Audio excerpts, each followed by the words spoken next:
Bismillahirrahmanirrahim. Assalamualaikum warahmatullahi wabarakatuh.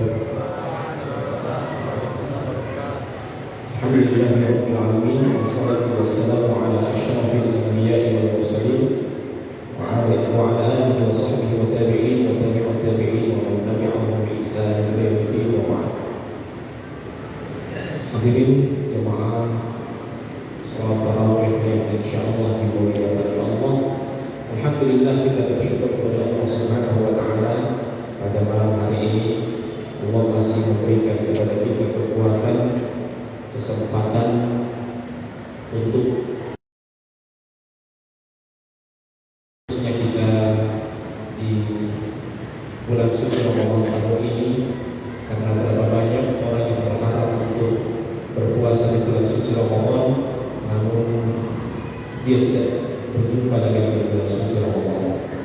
Salawat dan taslim kita haturkan kepada junjungan kita Nabi Muhammad sallallahu alaihi wasallam, kepada keluarganya, sahabatnya, dan insyaallah curahan rahmat tersebut akan sampai kepada kita selaku umatnya yang komitmen dan konsisten dengan ajaran Rasulullah. Suatu ketika ada salah seorang sahabat Nabi namanya Abu Ayyub Al-Ansari datang kepada Rasulullah meminta wasiat. Ya Rasulullah, ausini wa aujiz. Wahai Rasulullah, berikanlah kepada wasiat dan ringkaskanlah wasiat tersebut. Apa kata Rasulullah sallallahu alaihi wasallam? Yang pertama, idza kunta fi shalatika fashalli kal muwaddi'. Kata Rasulullah, yang pertama kali, wasiat yang pertama kali adalah apabila kamu ingin mengerjakan sholatlah kamu seakan-akan akan berpisah dengan dunia ini. Kalau sholat seakan-akan akan berpisah dengan dunia ini, maka tentunya kita melaksanakan sholat, kita berusaha semaksimal mungkin kualitas sholat kita perhatikan. Kualitas sholat itu dua yang kita perhatikan. Yang pertama adalah tumaknina dalam sholat kita. Yang kedua adalah khusyuk dalam sholat kita. Ya, suatu ketika di zaman Rasulullah ada orang yang sholat. Setelah dia sholat, dia datang kepada Nabi. Dia menghadap kepada Nabi. Nabi mengatakan apa? Irji fasalli fa innaka lam tusalli. Kembalilah kamu sholat, sesungguhnya kamu belum sholat. Orang ini sholat lagi. Dia datang kepada Nabi, perkataan Nabi sama dengan itu. Nabi mengatakan apa? Irji fasalli fa innaka lam tusalli. Kembalilah kamu sholat, sesungguhnya kamu belum sholat. Sampai 3 kali orang ini karena penasaran ditanyalah kepada Nabi. Wahai Nabi, apa salah saya? Saya sudah sholat, namun Nabi katakan belum sholat. Sebabnya adalah dia tidak tumaknina dalam sholatnya. Maka oleh sebab itu, hadirin yang dimuliakan oleh Allah, kita sholat, kita melaksanakan sholat tarawih, kita melaksanakan sholat di bulan suci Ramadan, ya. Jadi jangan hanya saja berpuasa baru kita sholat, ya. Bahkan para ulama mengatakan apa? Lebih baik dia meninggalkan puasa daripada meninggalkan sholat. Maksudnya apa? Dosa yang terbesar itu kalau dibandingkan antara meninggalkan puasa dan meninggalkan sholat adalah meninggalkan sholat. Karena pahala yang terbesar juga ketika kita mengerjakan, pahalanya kita mengerjakan sholat. Karena apa? Karena sholat itu diterima oleh Nabi Muhammad SAW pada saat beliau melaksanakan Isra dan Mi'raj Nabi Muhammad SAW. Dan di antara ciri-ciri orang munafik, Allah abadikan dalam Al-Quran Al-Karim. Bagaimana ciri-ciri orang munafik berkaitan dengan sholat? Kata Allah apa? Idza qamu ila sholati qamu kusala yura'una an-nas wa la yadhkuruna Allah illa qalilan. Kata Allah apa? Orang munafik itu ketika dia mengerjakan sholat qamu kusala. Dia sholat dalam keadaan kusala. Kusala itu jamak dari kaslan, malas, ya. Jadi sholat itu usahakan serius, jangan malas. Karena di antara ciri-ciri orang munafik, qamu kusala,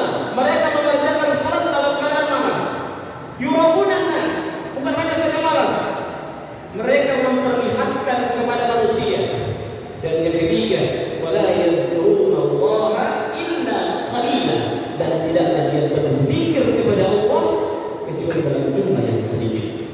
Itulah ciri-ciri orang munafik. Iya dan billah. Insyaallah kita tidak termasuk orang-orang munafik, apalagi bulan suci Ramadan mendidik kita menjadi hamba yang bertakwa, mendidik kita menjadi hamba yang bersabar, mendidik kita menjadi orang-orang yang saleh dan salehah. Hadirin yang dimuliakan oleh Allah Subhanahu wa taala. Yang kedua, wasiat Rasulullah sallallahu alaihi wasallam, wala tatakallam bi kalamin. Janganlah kalian berbicara dengan satu pembicaraan ta'tadiru minhu ghadan, yang engkau akan meminta maaf di kemudian hari. Ya, jangan sampai kita berbicara, makanya Nabi memberikan solusi kepada kita. Cuma dua solusi. Man kana yu'minu billahi wal yawmil akhir falyaqul khairan aw liyasmut. Barang siapa yang beriman kepada Allah dan hari akhir, cuma dua solusi Nabi. Falyaqul khairan, hendaklah dia berkata yang baik, atau yang kedua, dia diam. Ini diam, ada saatnya dia diam. Orang berkelas itu pasti dia akan menanggap yang berkelas, dan orang yang rendahan itu pasti akan menanggapi juga yang rendah. Yang manakah posisi kita? Kalau kita posisi berkelas, berarti kita pun akan menanggapi hal-hal yang berkelas. Hadirin yang dimuliakan oleh Allah Subhanahu wa taala, bayangkan dalam firman Allah dalam surah Al-Hujurat ayat 6, ya ayyuhalladzina amanu ja'akum fasiqun binaba'in fatabayyanu, wahai orang-orang yang beriman, apabila datang kepada kalian berita, hendaklah kalian tabayyun. Bayangkan ayat ini turun di kalangan para sahabat, dan seluruh sahabat itu adil. Berkaitan dengan itu pula Allah masih memerintahkan kepada kita untuk apa? Mengklarifikasi. Apa tujuannya? Antusibu qauman bi jahalatin fatusbihu 'ala ma fa'altum nadimin. Jangan sampai dengan kita tidak tabayyun, kita akan menyesali dengan apa yang kita simpulkan, apa yang kita katakan tersebut. Maka oleh sebab itu juga Ramadan mendidik kita untuk senantiasa menjaga hati kita, karena hati itu sangat perlu. Orang mengukur baik amalan kita lihat pada hatinya. Makanya Allah Subhanahu wa taala berfirman dalam Al-Qur'an Al-Karim, yauma la yanfa'u malun wa la banun illa man atallaha biqalbin salim. Pada hari kiamat kelak tidak akan bermanfaat harta dan anak-anak. Bayangkan kenikmatan yang terbesar bagi keluarga itu dua, punya harta dan punya anak. Tapi kata Allah pada hari kiamat kelak, yauma la yanfa'u malun wa la banun illa man atallaha biqalbin salim. Yang pada hari kiamat kelak tidak akan berguna semuanya harta dan anak-anak kecuali orang datang dengan hati yang selamat. Dan yang ketiga, wasiat Rasulullah sallallahu alaihi wasallam, wajma'il ya'sa fi ma aidin nas. Hendaklah kita bersifat qanaah apa yang pada tangan manusia. Kadang-kadang orang kalau dia tidak qanaah pasti dia hasad, dengki. Orang dengki punya penyakit hati, dan kalau dia dengki, ya, kata Nabi Muhammad sallallahu alaihi wasallam, iyyakum wal hasad fa innal hasada ya'kulun nar kama Fa'inal hasadat ya'kulul hasadat kama ta'kulun narul hatabah. Berhati-hatilah kalian dengan dengki, karena dengki itu akan memakan kebaikan sebagaimana api akan memakan kayu bakar.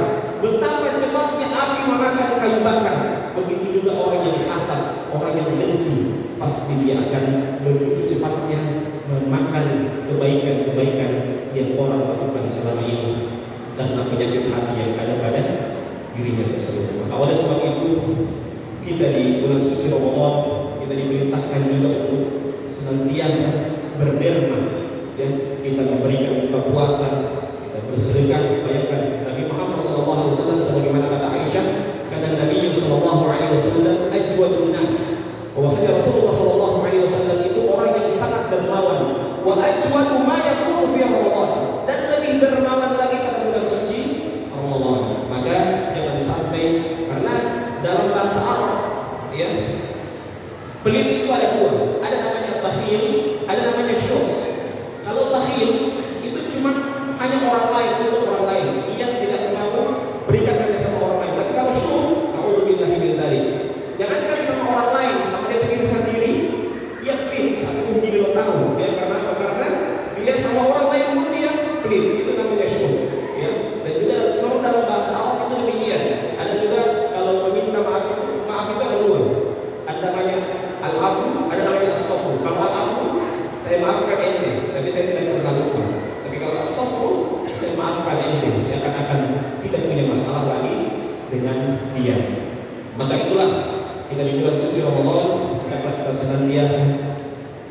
bermunajat kepada Allah, senantiasa menjadi hamba-hamba yang bertakwa kepada Allah Subhanahu wa taala, dan kita berdoa yang paling penting adalah kita berdoa semoga Allah Subhanahu wa taala menerima amalan-amalan kita yang telah berlalu, dan semoga Allah Subhanahu wa taala memberikan kekuatan kepada kita untuk menyelesaikan dari bulan suci Ramadan ini. Mungkin itu saja bisa saya sampaikan pada hari ini. Semoga bermanfaat dan semoga kita semua senantiasa diberikan kekuatan oleh Allah Subhanahu wa taala. Hadanallahu wa iyyakum ajma'in. Subhanallahumma wa bihamdika asyhadu an la ilaha illa anta astaghfiruka wa atubu ilaik. Wallahu musta'an. Wallahu muwaffiq ila aqwamit thoriq. Assalamualaikum warahmatullahi wabarakatuh.